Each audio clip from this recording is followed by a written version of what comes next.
With the latest agriculture news from across the state and nation, it's time for the AgNet News Hour from AgNet West. Here's your host, Sabrina Halverson. Good morning, and thank you for joining us today on the AgNet News Hour. Coming up later, organic products are facing price pressures with supply and demand. But to start off today, the USDA is awarding more than $35 million in grants to 15 independent meat processors in 12 states to increase processing capacity, spur competition, to expand market opportunities for U.S. farmers, and to create rural jobs. USDA Secretary Tom Vilsack says this marks the final investment in the Meat and Poultry Processing Expansion Program. This program was funded by President Biden's American Rescue Plan, which was first launched in 2022. Secretary Vilsack said through investments like these, USDA is working to give farmers and ranchers a fair chance to compete in the marketplace, which will increase local food options and lower grocery costs for American families. Since the beginning of the program, USDA has provided 74 awards totaling more than $325 million through the program to expand processing capacity and strengthen the food supply chain. While making the announcement to Ag Media, Secretary Vilsack also gave statements on the importance of the Farm Bill. What producers want and need, I think, is certainty. And what they need and want is for the House and the Senate to conclude the work on getting a Farm Bill done. Just to remind everybody, the 5-year Farm Bill was supposed to have been completed by 2023. It had been promised by a number of folks in early 2024, in mid-2024, and by the end of September, the end of this fiscal year in 2024, none of which obviously is happening. I think it is obviously a positive sign that folks are talking, that folks are thinking about the possibility of getting a Farm Bill done before the end of the year. I think Senator Stabenow comments recently suggesting that the attention should be paid on trying to get that done, because that indeed would provide certainty to farmers. And interestingly enough, the requests contained in the Farm Bill that the House Ag Committee has passed, but has not yet submitted to the full House. Actually, much of the help that it would be developed from that bill would be a year or two down the road in terms of reference prices. So we're going to continue at USDA to look for ways in which we can provide assistance and help, as we always have. But we want to encourage our leaders to get the job done on the Farm Bill, and that's frankly going to require either a very practical look at the level of increases in reference prices that can be afforded within the existing budget, if you will, available to the Farm Bill, or a recognition that they simply don't have enough money in that framework, and that they need to add additional resources to be able to get reference prices to the point where folks are satisfied. So you either have to be practical or you have to add new money. And at the end of the day, the leadership has to decide which of those two routes they follow. And once they do that, I think it'll be a relatively simple process of getting the Farm Bill done. Farmers will have the certainty. Their bankers will be at ease. We'll know what the rules of the game are for the next 5 years. Having said all of that, we at USDA will continue to try to figure out ways in which we can address a fundamental and underlying problem within the existing system of agriculture in this country, where the very, very large farming operations, which are very important to the country, that provide the lion's share of what we grow and raise, that feed us and feed the world, but they disproportionately receive a substantial amount of the income. It can be as high as 80 to 85% of all income going to 180,000 farming operations, while 1.7 million farms, representing 90% of producers, not only get 15 to 20% of that income, but also have to work off farm jobs to be able to keep the farm. And we're trying to address that. Part of the reason why we're expanding access to processing capacity is so that these farmers can get a better shake. Maybe they can actually own, through a cooperative venture, a piece of the processing action, so that they can essentially continue to farm and do what they love to do and pass it on to the next generation in better shape than they found it. But all of that, I think, is what we're focused on. And in the meantime, we'll provide whatever help and assistance the House and Senate need to finalize whatever they ultimately decide on the Farm Bill. Agriculture Secretary Tom Vilsack. You're listening to the AgNet News Hour. I'm Sabrina Halverson. In today's National Spotlight, USDA climate hubs are among the tools offered to help growers mitigate climate risks, with an example of valuable data that Georgia peach producers can utilize. Here's Rod Bain. When it comes to developing climate mitigation and data tools that farmers and ranchers can use, such as those being created by the Agriculture Department. It's really critical to listen to the growers, to forest managers on what their risks are, what they perceive their risks to be, what climate information is important, whether the threats are, say, from an increase in a disease or a pest that might be prevalent, to changes in humidity, to changes in freeze dates, to drought. And dependent on where those risks are and what the farmers or producers think of when it comes to their information needs, we design those tools to help them manage the risks that they see. William Hohenstein is USDA's Director of the Office of Energy and Environmental Policy. As a panelist at a recent AgriPulse virtual webinar on climate insights for global food security, Hohenstein explained what some of those tools look like. For instance, USDA Climate Hubs. An example of Climate Hub data collection and potential ground-level applications can be found in the Southeast. Some work that we've done with our Southeast Climate Hub and the University of Florida on a tool called AgriClimate. It provides a range of climate services to growers across the Southeast. In particular, there's a good example with the peach producers in Georgia. Peach State peach producers, in of all places, Peach County, Georgia, are beneficiaries of climate data. One category of focus, what is known as chilling hours. In order to be a viable peach crop, the trees need to have a certain number of chilling hours every winter in order for the flowers to set fruit. And that magic number for Georgia peaches is around 850 hours. And so if you get 850 hours of temperatures below 45 degrees, the growers are going to produce a good peach crop. What data has revealed is a reduction in chilling hours for peach crops on an annual basis over the past 2 decades. The 2016-17 winter period recorded well below the 850 chilling hours needed for Peach County's peach crop that season. Hohenstein says that contributed to a loss of 80% of that crop. This information can be really helpful to them because not only are we providing them those numbers annually, but we can provide those numbers in real time. So they can determine in December or January whether they're on track to meet the requirements that the crop needs. And there are things they can do. There's a spray called Dormex that can help the peach crop set fruit even if they don't get enough chilling hours. There's also longer term decisions they can make. They can replace the current orchard with a cultivar that has lower chilling hour requirements, or in many cases switch to another crop like blueberries. I'm Rod Bain reporting for the U.S. Department of Agriculture in Washington, D.C. That's today's National Spotlight. Now here's Chad Smith with the Livestock Report.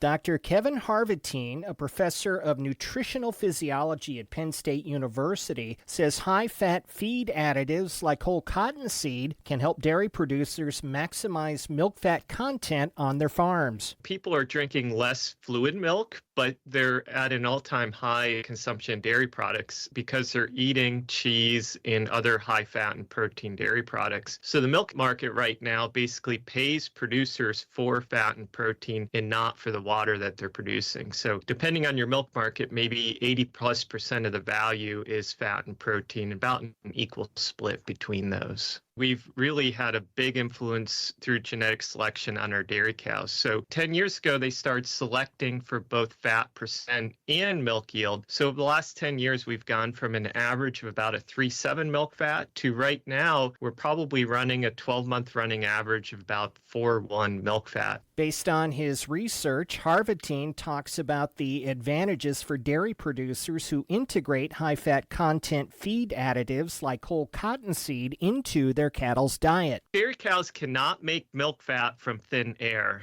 If you look at what a cow needs, the groceries to do that, about half of those fatty acids come directly from her diet. Half of them she's going to make from the nutrients that she digested from the corn grain and the forage. So if we have a cow that's making more milk fat, we have to keep up to that, and providing dietary fat is how we do that. So we always talk about cottonseed bringing three main nutrients: fat, protein, and fiber. The benefit of cottonseed is that the oil is within the seed and it's slowly released in the rumen. And then it has less of an effect on rumen fermentation. Because if we feed too much fat, especially unsaturated fat like we find in our oil seeds, we can disturb the rumen and cause milk fat depression, where cows really drop in milk fat, and then the dollars that farmer is getting for that milk is going to really drop off. He offers advice to producers looking to maximize their milk production through the use of high-fat feed additives like whole cottonseed and advanced genetics. So the first thing I always say is we need to make sure we're meeting our expectations. So we have this genetic increase in potential, so we have to keep up to that. Our goal should be different today than it was 10 years ago. We also have a change across the year. We should expect highest milk fat January 1, lowest July 1. So we need to first know what we should be doing, and if our cows are not meeting that, we need to start asking why. Part of that is milk fat depression, which I mentioned cottonseed reduces that risk for milk fat depression. The other part is if we're shorting that cow on dietary fat, and cottonseed is the source there. Tests show cows efficiently digest the cotton seeds as well. The one additional thing to mention, we recently had looked at passage of intact seeds into the manure, because some producers look in the manure and they see a whole cottonseed and they worry if they're not getting the value out of that seed. But we found it's actually a quite low value. So between 1 to 4%, depending on the experiment and the cows, of that seed is actually passing intact. So we're getting the advantage of slow release in the rumen, but it's still predominantly getting digested and utilized. To learn more about feeding whole cottonseed or to locate a supplier, visit wholecottonseed.com. Chad Smith reporting. This is the AgNet News Hour. I'm Sabrina Halverson. We will be back in just a moment with more of the day's agriculture news. This segment is brought to you by Live Earth Products. To get to know a little more about Live Earth Products, we're talking on the phone today with Vice President Russell Taylor. For the Conservationist of the Year, what goals would you like to see occur this year? So this is continuing work as the Certified Crop Advisor Conservationist of the Year. They're looking for certified crop advisors who are trying to aid farmers in getting information or conservation practices. One thing we've identified that is keeping farmers from getting conservation practices is actually just information and products. The current federal regulations actually were written in the 1950s. And at that time, those rules were only restricting fertilizers and pesticides. They didn't put into account other developing technologies such as plant biostimulants and some of these newer technologies we're using in agriculture. And so for 2024, our goal is to really help change the laws that are impacting biostimulant regulation to allow them to be used and treated as a fertilizer, not as a pesticide. So what does that process look like to go through that and get that change to be where it needs to be? Well, actually, there's a very long on-ramp. We've been working on this since 2014, and the bricks that we've laid on this path are now hopefully being included in the Farm Bill. So more than anything now, it's just supporting the work we've already done, trying to get legislators aware of the problem and hopefully enact those rules. There's an act right now by California regulators. It's called the Plant Biostimulant Act. And so the best thing that farmers can do is call up and say, hey, we support this language. This is going to give us more tools to enact those conservation practices and have more products available to us. To get to know more about Live Earth products, you can visit them online at liveearth.com. That is spelled LIVEARTH.com. Coming up in a few moments, we'll have today's This Land of Ours report, but first, more of the day's agriculture news. And with a preview of what you'll hear today on AgNet West, here's Brian Derman. Demand for organic products had been outpacing supply, but increased production is now catching up. In a presentation to the California State Board of Food and Agriculture, David Magana from Rabo AgriFinance highlighted organic supply and demand trends. Then we had attractive organic price premiums. And then over the past few years, we've seen that the supply of organics is been growing faster than the demand. Or in other words, if you look at the segment of consumers that are hardcore organic consumers, it's probably between 10 and 15%.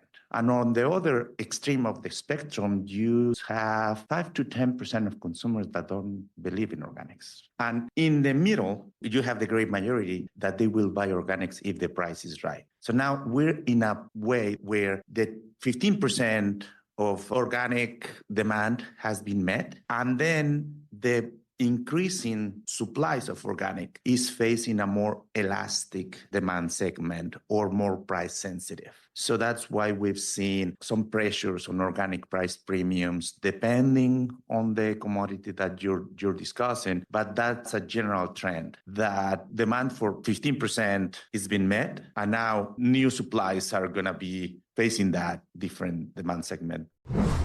A recent grant award from the U.S. Department of Agriculture will help to support climate-smart cotton research. USDA's National Institute of Food and Agriculture has awarded a $10 million grant for a project that aims to make cotton farming more sustainable by using precision technology, AI, and smart farming techniques to improve practices like weed control, nutrient management, and water use. These innovations are expected to help reduce greenhouse gas emissions, increase carbon capture, and solve labor challenges. NEFA awarded the Texas A&M Climate Smart Cotton Grant as part of its Agriculture and Food Research Initiative. This research project will explore ways to reduce tillage by using cover crops, living mulches, and precision tools to manage weeds more effectively. The goal is to develop new practices that are better for the environment while improving cotton production. The 4-bale module averaging pilot program is meant to help with the efficiency of cotton production. Deputy Administrator of the Cotton and Tobacco Program in the USDA's Agricultural Marketing Service, Angie Snyder, said development of the program was a collaborative effort. We've been working with the National Cotton Council's Joint Fungibility Working Group for some time, and we've run studies at the National Cotton Council's behest. The resulting pilot is truly a joint effort between the Cotton Council and USDA. This pilot is an example of USDA working with industry to find innovative solutions to strengthen the supply chain and create better markets for producers, for ginners, for warehousemen, for spinners, for shippers, for everyone in the marketplace. There's hope that ongoing farm challenges will begin to ease in the near future. Fresno County Farm Bureau CEO Ryan Jacobson said that it's been a tough couple years for growers. Depends on the commodity, depends on the farmer, but there was a very significant challenging time going back in the early 1980s, and I think we're actually there right now. I would like to think that we're coming out of it here in the San Joaquin Valley, but it's just been a big struggle. Just the situation with the water going on with the, as I mentioned, the input costs, combined with interest rates, combined with market prices, combined with just other whole host of regulatory legislative issues that are going on, have just really put a cramp on what's going on the farm here. And so it's just made it, I don't want to say that it's a bad time, but for many farmers, it's a difficult time they're trying to get through, and hopefully see some better light at the end of the tunnel here over the course of the next year to 18 months. The National Organic Standards Board is set to meet in Portland, Oregon from October 22nd through 24th to discuss changes to the national list of allowed and prohibited substances and organic policies. The upcoming meeting will be held both in person and broadcasted online via Zoom. The public can give feedback either by submitting written comments or speaking directly during public webinars. The deadlines to register for oral comments or submit written comments are both on September 30th. Public comments will also be accepted via online webinars that will be held Tuesday, October 15th and Thursday, October 17th. 13 livestock materials and 10 crop materials are up for review, including parasiticides and horticultural oils. To participate in the process, written feedback can be submitted at regulations.gov, or comments can be delivered directly by registering to speak during the virtual webinars. I'm Brian German for AgNet West Radio Network. And a note before we continue, we want to thank Brian German for all of his work and time at AgNet West. He is moving on to work in the water industry, so we are certain he will continue to do good work for California agriculture. An online source to promote farm safety. That's coming up on This Line of Ours. The number of farm fatalities recorded in 2022 was nearly half of that over 2 decades ago. Yet the need to reduce annual farm safety fatality numbers further drives safety professionals like Scott Heiberger of the National Farm Medicine Center. One of the big problems with any public health situation, you need to know where you stand. You need the data, injury surveillance. It's a real challenge. That is what led the MFMC and partners at the Marshfield Clinic Research Institute almost a decade ago to create an entity called Ag Injury News. It's trying to help researchers, extension people, journalists, public health specialists, help them understand where the problems are so that you can focus interventions. I'm Rod Bain reporting for the U.S. Department of Agriculture in Washington, D.C. You're listening to the AgNet News Hour. I'm Sabrina Halverson. For this Friday interview segment, we're going to have a little bit of fun. Joining us on the phone is author Ted Alvarez, the author of the new Falcon Guides book on national parks. Okay, well, first off, Ted, thank you for taking a few minutes out with me today. I appreciate it. Thank you. So I have a copy of your book. I'm actually holding it in my hand, and I have to tell you to start off with, this is gorgeous. I mean, it is just a strikingly beautiful book. For my listeners who haven't seen it yet, it is in full color. It is high quality paper. I mean, this is a book that you're going to want to keep out on your coffee table. Ted, tell us the name of your book before I go too much further in this. Yeah, the book is called Hiking Hidden Gems in America's National Parks. And obviously we can get into what that means, but it does what it says on the tin, basically, is like, let's go and really explore all of the national parks and find secrets and hidden places that you can go to. And of course, that's more complex than it sounds. And that's kind of what we get into. And it's kind of in between a guidebook and a coffee table book, like a little bit of a dream factory for sitting out on your coffee table. Let's say it's raining and you're not able to hike, you crack it open, you feel like you are, you plan your next big trip. But then there's also enough information that you can really, use it as a jumping off point to start exploring these amazing places. I don't include maps or anything like that because part of the book is built around inspiring you to go a little bit deeper on your own. I think that's the best way to actually get to know any particular national park, but there's certainly enough there to get you inspired, get you started, and point you in the right direction. Yeah, and like you said, this is something that it really has a dual purpose or multi-purpose. It is beautiful enough to have sitting out, but then also it's a guide. And I will tell you though, Ted, it's a little bit heavy. I was thinking about if I would put this in my backpack while I'm hiking, because I am a hiker. Yeah. That's a lot of extra weight, but it is small enough that you can take it with you on your trips and then maybe leave it in a tent or a hotel room when you're out actually hiking. Yeah, of course. Yeah, it's maybe a little weighty to take on a trail or on a multi-day backpack, but like I said, it is enough to get you started, and there are some turn-by-turn directions. And most of the parks I actually have broken up into sections. The first section is an introduction, kind of to get you into ideally the soul of the park, kind of what makes this place special, what makes it tick, what are the quirks if there are any. And then I include a few trips, a few actual hikes for you to explore. But the two things that I think are most interesting are I include something called the zone of interest in most of the parks.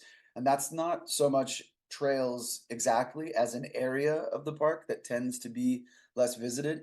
And in those cases, what I'm asking you to do is really what anyone should do, which is pick a spot, an area, and then go a little bit deeper and kind of chart your own route, talk to rangers, do research. That's usually the best way to find these little spots. But I'm not gonna name them exactly because there's an irony built into the book, which is these are supposed to be hidden gems, right? But then the minute that they're published, they are no longer hidden, right? So I felt like there had to be an element of like, okay, how can I impart and empower readers to go and explore some of these lesser visited places in the national parks without completely revealing them detail by detail, because then, those places will get visited pretty easily. I've in my career writing and editing for outdoor adventure magazines, I've gotten letters before where I will expose somebody's favorite place and they're often not happy about that. And in the past, my sort of justification was that places that we care about, they need constituencies, so it's better to have people who know about a place, so that they can have people to speak up for it should it need to be protected. But with the national parks specifically, I think that's gotten a lot more delicate. They're just seeing so much pressure that then all of the rangers that I've talked to and people who work at the parks and conservation stewards and hikers themselves, um, it pays off to be, I think, a little bit more delicate about that. Yeah, I completely understand this tightrope that you had to walk. Like you said, you want to let people know about these areas, but then on the other hand, you don't want to make it too easy for, everybody to come in Yeah, and take over the space and trample it, right? completely. And there are some basics that I recommend where it's like, yes, you could, there are some trips in here where it would suffice, heavy as it is, to give you decent turn by turn directions. But, you know, I also kind of include things at the front like the 10 essentials, and you really shouldn't be going out anywhere with a map, paper or digital if you use an app. I mean, obviously your phone battery can run out, but most people are doing it that way these days. But but yeah, these are, it'll get you started and it'll be helpful, but it's up to you to kind of take that next step, which is really just part of safety and being prepared, really. So, when you were preparing and researching and doing everything you did for this book, did you go out to all of these spots, or are they spots that you had visited in the past? It's a combination, actually. So I guess I've been writing and editing for outdoor adventure travel magazines for maybe, we're creeping up on 15, 20 years, which is dating me. But in that time, I visited plenty of national parks. I was an editor, and I'm still a contributing editor at a backpacker magazine, and so a lot of my job was going to national parks and scouting trips and things like that. I haven't been to every national park. I think I've been 63 and I've been to 45, something in that neighborhood. So a lot of the trips are trips that I've done myself.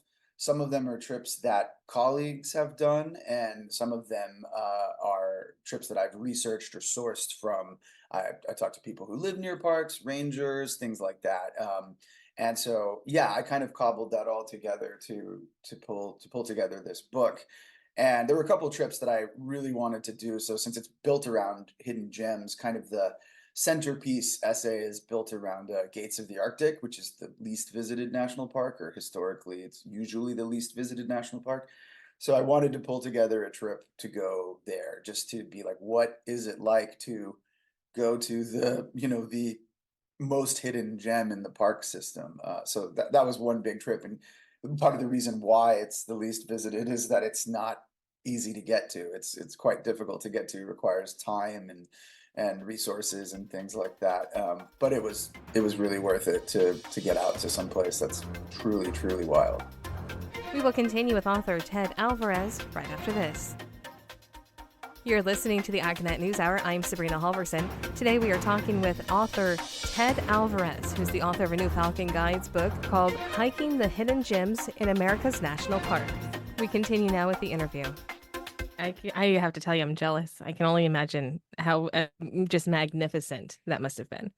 It's great, and I don't know if you've been to Alaska, but everything, all the parks in Alaska are so much more. It's like you almost need an asterisk. They're just such a different beast from the parks in the lower 48. Everything from their size, many of them are bigger than entire U.S. states, um, to the logistics, to really the level of risk and preparation required. It's just a whole nother animal. But if you take it on, it's extremely rewarding. I mean, Gates is just something I'll never forget. And I made sure to bring people with a range of experiences because I wanted to see what this would be like for people who are maybe not as used to backpacking or spending time outside. It's one thing if you're deeply experienced to go there, but what is it like for somebody who doesn't spend time doing this? Like, what is a place that's so wild and extreme going to be like? So I was fortunate enough to get some friends with wide ranges of experience, including somebody who had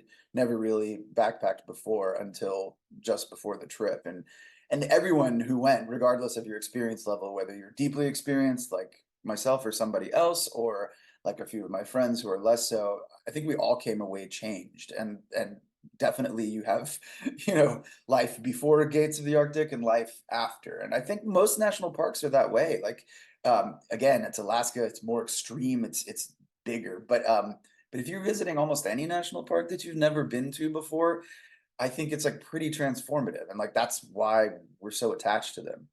I have so many thoughts right now. I'm having a hard time sorting them out, but I am planning a trip to Alaska, and I will be taking your book with me. I Oh, was actually cool. born there. Oh, really? Yeah, but my dad was in the Air Force, and he was stationed in Alaska when I was born. And Mhm. then, the Air Force being the military, what it is, we moved when I was 2. So, and I have Oh, not been back, and oh, it's been wow. my plan to go back. Oh, that's great. Yeah, and so I'm planning on actually going back next year. I turn 50 next year, so I've got a few years on you.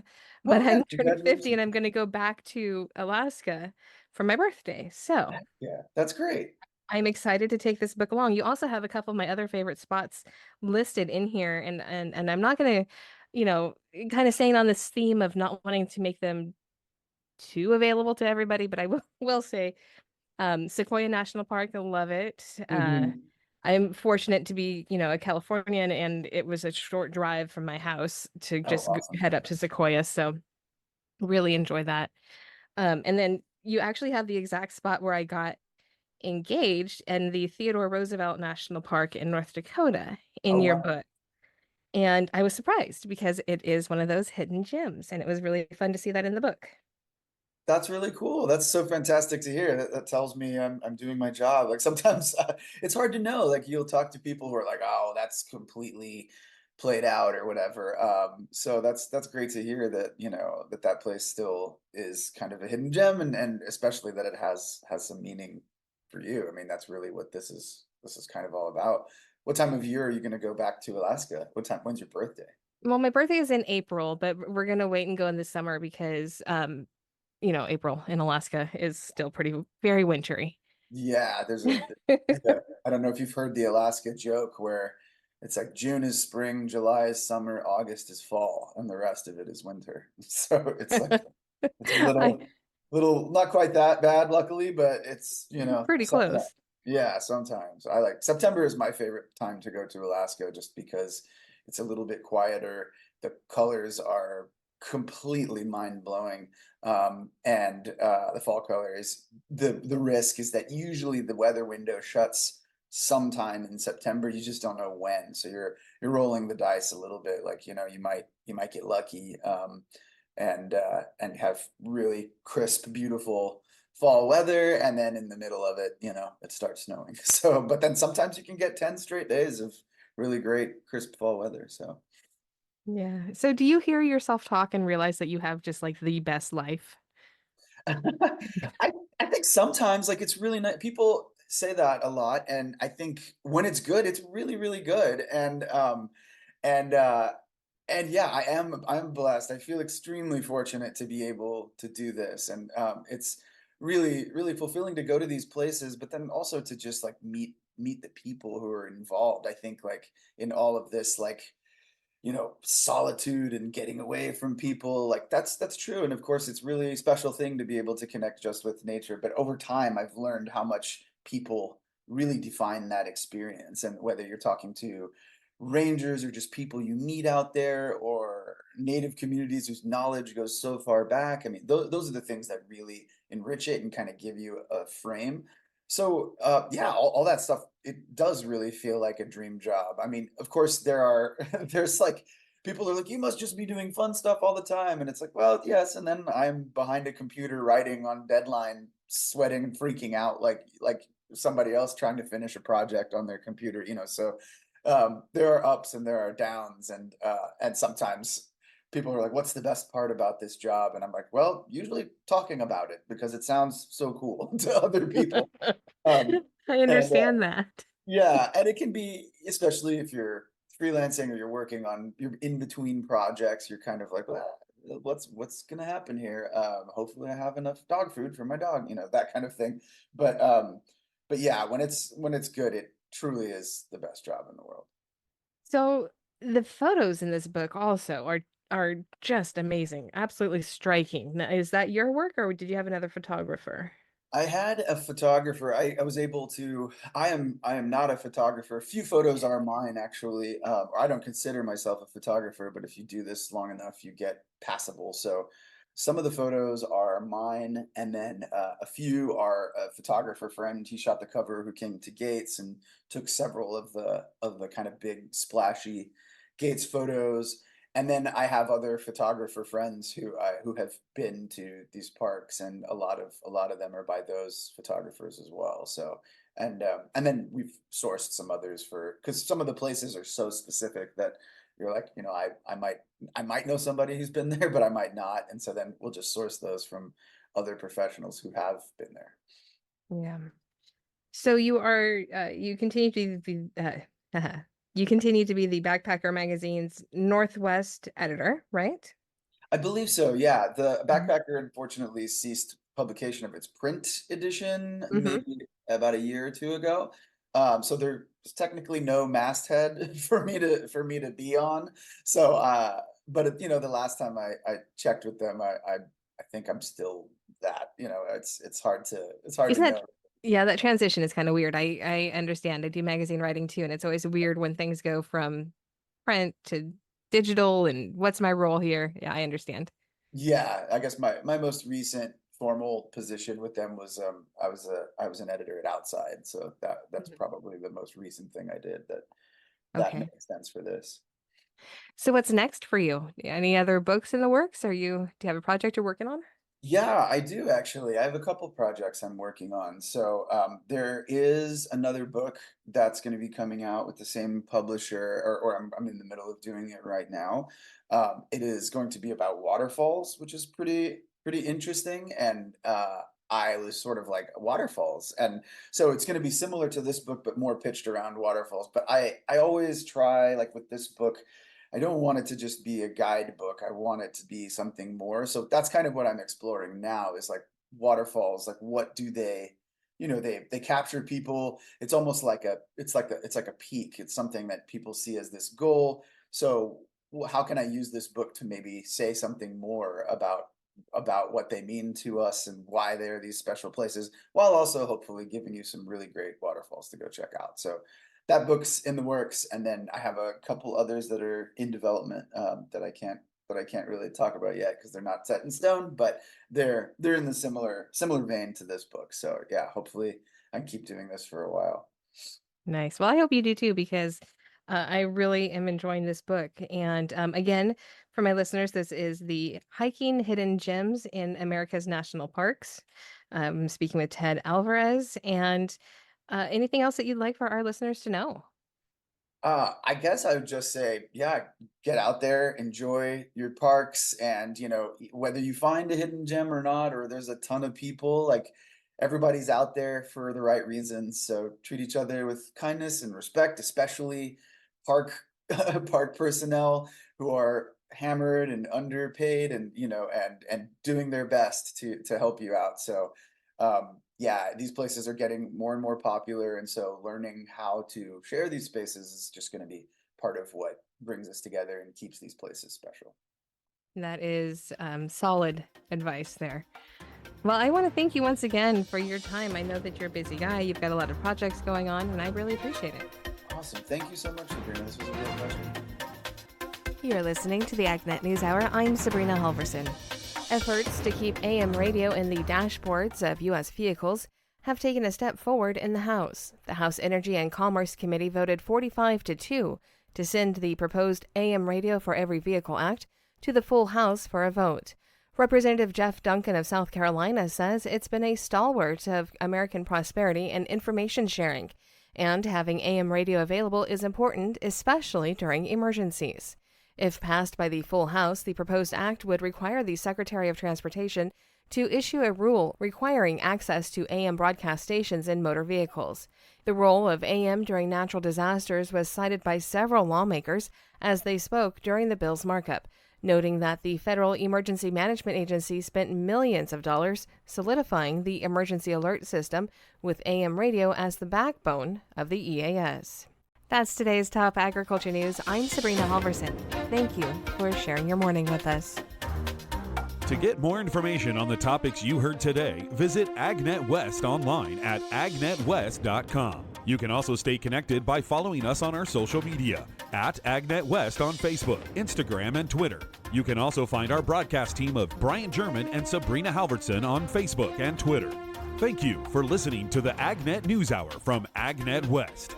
AgNet West Radio Network, your primary choice for agriculture news.